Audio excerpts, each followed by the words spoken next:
Dear learners, welcome again in our course on academic writing. So far, we have discussed the various journal metrics: impact factor, 5-year impact factor, Scopus site score matrix, eigenfactor, article influence, ISI, SJR, SNP, altmetrics, and H5 index. Now, we will move to the author level metrics. What are the author metrics? After completing this module, you will be able to understand what are the author metrics and what is the importance of author metrics. As far as the lesson plan is concerned, we will cover what is the author metrics, what is the importance of author metrics, concept of H index, and determining the H index, locating the H index from the databases. Moving ahead, you are doing your research work, you are doing your literature review. Apart from your supervisor, apart from your mentor, to whom you will follow. In almost every case, when you are doing a research, you are expected to follow the research work of the pioneer one or the one who had done the great work in your field of research. You want to cite them, you want to read them. How you will come to know that this is the person who has got the expertise, this is the person who is the best source among the persons who have contributed a lot. Next thing, if you are having a research project or if you are being a faculty member, you want to recruit a project fellow in your project, or you are an administrator, you want to hire or recruit a faculty member with research aptitude. Will you be able to read each and every article annexed by the candidate with his or her application? Will you be able to read all of them, to judge their expertise or to assess them? Here is the solution. The author metrics provide the solution. Author metrics provide these things to you with some statistical figures. Now, let us discuss the author metrics. If we want to understand what is the H index, first we should ask ourselves, why do we do the research? What is the benchmark of success in academic research? Thomas Alva Edison said, anything that won't sell, I don't want to invent, because sale is the proof of utility and utility is the success. So, we do the research to produce knowledge, product or the service, and this is called productivity. Or we do the research to disseminate our knowledge in research fraternity, and this is called the impact. We studied what do we mean by impact in earlier module. A researcher is recognized for his productivity, that is number of papers, and impact, that is number of citations. The H index, sometimes called the Hertz index or Hertz number, is an author level metric that attempts to measure both the productivity and citation impact of the publications of a scientist or scholar. The H index measures simultaneously the quality and quantity of scientific output. H index was the solution given by the physicist of University of California, San Diego.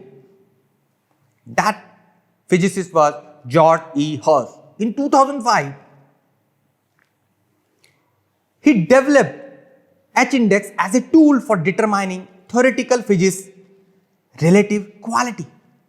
Later, it is used for assessing productivity and impact of a researcher, research group, or the institution. It's an index which increases on the basis of citations and number of papers continuously with the passage of time. Please remember this thing always, that unlike the impact factor, which is a dynamic index, it moves, okay, but it moves in upward and downward direction both. H-index is also a dynamic index, but it moves only upward. With the passage of time, citation increases and the H-index increases. So let us define the H-index. Now let us discuss how the H-index is calculated and what is the H-index basically. As we know, the H-index was developed by Hertz in 2005 as a author level matrix. As per Hertz, H-index is the number of papers of a person or group or institution with citation number equal or greater than H. So alternatively, we can see this definition that the index of a scholar with an index of H has published H papers, each of which has been cited in other papers at least H times. Thus, H index reflects both the number of publication and number of citations per publication. You take the example of this graph given by Hertz itself in his work. What he did, in this graph, the citations and the papers were plotted, citation in y-axis and papers in x-axis. You can see the first H paper which was cited more than H times is called H index of that author, when the citations equals to the papers, that is H. So we can say that if a researcher's H index is 20, it means that out of his or her publications, each 20 papers were cited 20 or more times. Hope you have got the essence of H index. What is the H index? You have got the idea. Now,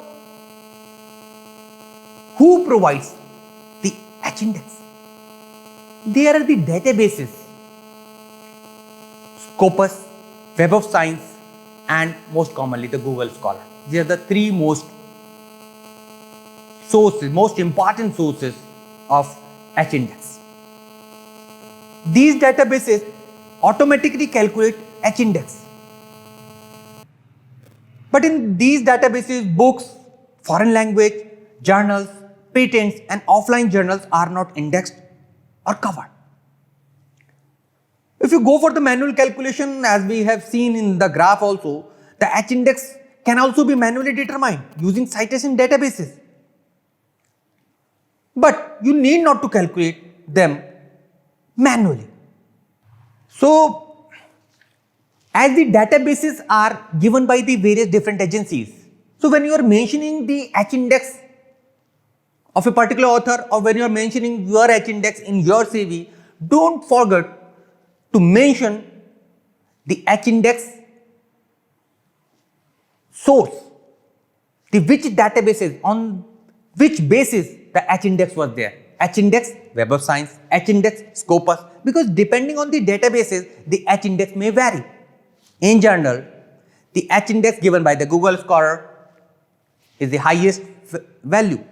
In general, the H index given by the Google Scholar is the highest for any scholar. And it may be, and rather it is generally lower than this Google Scholar in case of Web of Science and Scopus, because they have got the selected indexing. Google Scholar cite almost all the online sources, but the Web of Science and Scopus have got the limited indexing. So dear learners, let me summarize this section for you. H-index is the most important author level matrix. It indicates qualitative and quantitative productivity and impact of an author. H-index is given by number of papers and number of citations.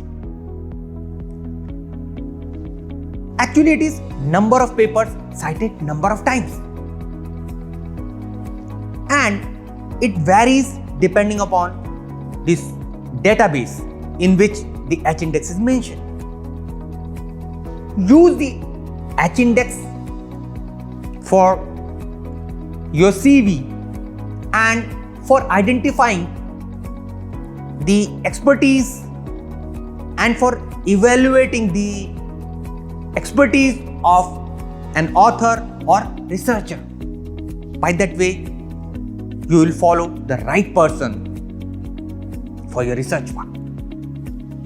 In the next section, we are going to cover how we can determine or rather just locate the H-index from the various databases.